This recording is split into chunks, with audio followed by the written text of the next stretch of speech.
All right, Jay, you guys ready to see the most busted Gorou you've ever seen? All right, Chompy, his level 90 out of 90 Gorou. What the fuck? Why is he Thundering Pulse? Holy shit. 66, 220. 2 Husk, 2 Emblem. Okay, dude, who asked, bro? What the fuck, man? Oh my god, he already did it. What the fuck? Holy shit, that is the fastest triple crown Gorou I've ever seen. What? Hey there, Chompy here. I arguably have one of the strongest all-rounder skill-oriented Gorou builds in North America to this current date. Or so I claim. Before moving on, if you missed my rules for Gorou, make sure to go check out my rule video, which you can find over in the description. Make sure you go watch that as well. Anyways, let's continue. Well, first off, a couple of things I need to get straight. Firstly, what I mean by when I say all-rounder. I would say that an all-rounder Gorou not only fulfills his role to buff the team, which is sort of a no-brainer, but also manages to deal sufficient damage with his abilities in his own regard as well. Secondly, why only North America? It's mainly because I play on North American servers myself, and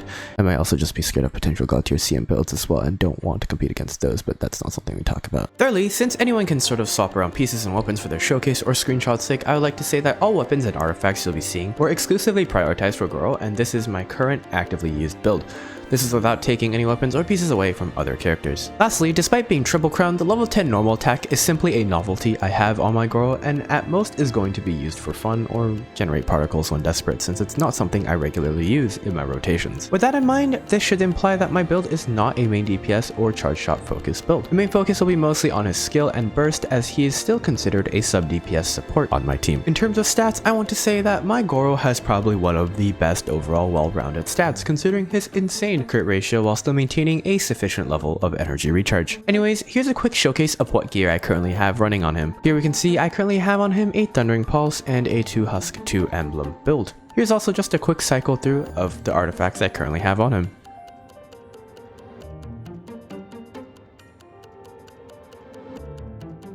So the team I'm running him with will be a mono-geo team consisting of Gorou himself, Ito, Albedo, and Xlice. Curry food will be used just for more consistent damage testing. Other than that, no other stats are affected. Some things to keep in mind, I'll be using Xlice's Hold E for 20% resistance shred. My Gorou is also C6, so keep in mind of those buffs as well. The rotations I'm going to be using are Gorou's initial E, followed by a Xlice Hold E, then an Albedo Blossom, followed by that, still within his old E AoE ability, I'll be using my E ability again. Testing his ultimate will be with the exact same cycle, just with his ult to follow up afterwards. Here are just some of the general numbers I got testing on Kageromaru.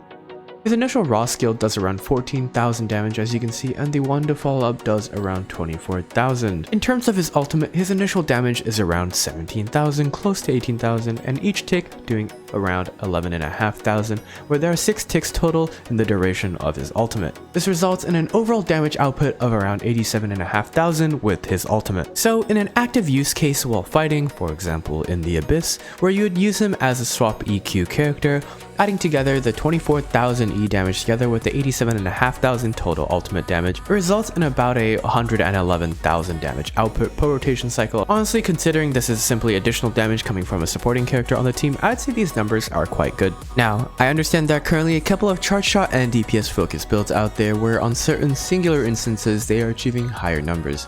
But after a quick dive looking into their builds and just looking at their comments in general, we can see that some of them are struggling with queue up times and energy issues in their builds, which in the end locks them out of Gorou's very nice support capabilities and off-field damage that can be paired with your main DPS, which results in a much higher overall damage output.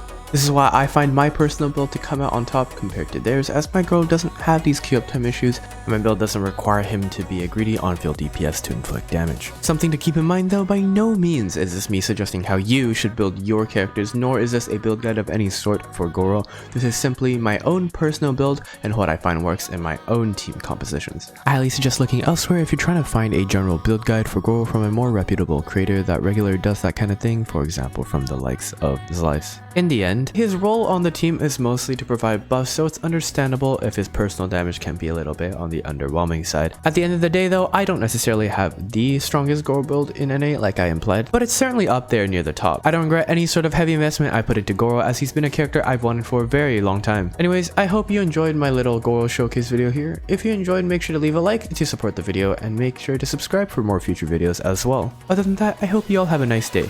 See ya!